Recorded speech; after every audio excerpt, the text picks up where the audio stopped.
Hi friends, இன்றைக்கி நாங்கள் கோயிலுக்கு கேரளா டூர் போகிறோம். அதுக்கு நாங்கள் ஒரு 10 பேர் போகிறோம். எங்கள் கூட பிறந்தவங்களாம். அதுக்கு புளிசோறும் எலுமிச்சோறும் கிளறோம். இப்போ எலுமிச்சை பழத்தை அறுக்கிறேன்.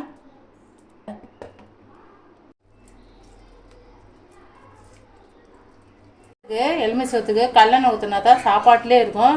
2 நாள் ஆனாலும் சோறு கெட்டு போகாது. அதனால் நாங்கள் கல்லெண்ணெய் ஊற்றிக்கிறேன். கல்லெண்ணெய் நல்லெண்ணெய் ரெண்டும் ஊற்றிக்கலாம். நாங்கள் கல்லெண்ணெய் ஊற்றிக்கிறோம். நல்லெண்ணெய் கொஞ்சம் நல்லெண்ணெய் கொஞ்சம். ஆயிலெலாம் ஊற்றினா சாப்பாட்டு கீழே எண்ணெய் போய் நிற்கும். கடுகு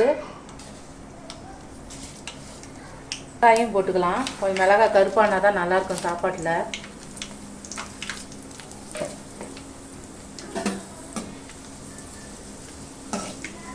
அது பாதி கருப்பாயிடுச்சு. இப்போ கடலைப்பருப்பை போட்டுக்கலாம்.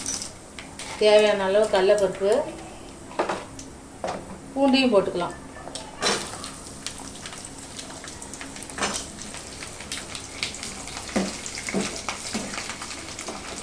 கருவேப்பிலையும் போட்டுக்கலாம்.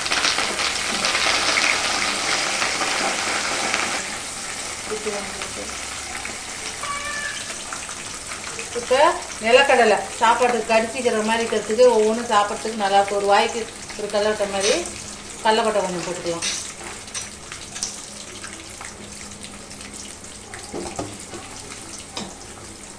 எண்ணெயிலே மஞ்சத்தூள் போட்டுக்கலாம். அப்போ தான் எண்ணெய் அந்த பச்சை வாசனை அடிக்காமல் மஞ்சள் எண்ணெயிலே நல்லாயிடும்.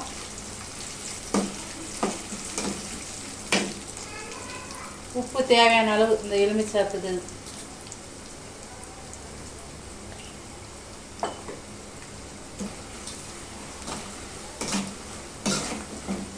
கொஞ்சம் நல்லா செவக்கணும். இந்த பூண்டு கடலைப்பட்டை இதெல்லாம் கொஞ்சம் நல்லா செவக்கணும்.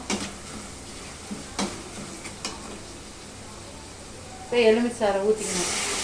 சும்மா கொஞ்சம் நேரம் தான் கொதிக்கணும். ரொம்ப நேரம் கொதிக்கக்கூடாது. கொஞ்சம் கொதித்த உடனே ஆஃப் பண்ணி ஆற வச்சு சோறு கலர்றதை பார்க்கலாம்.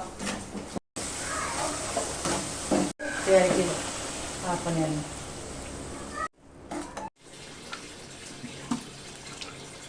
இல்லை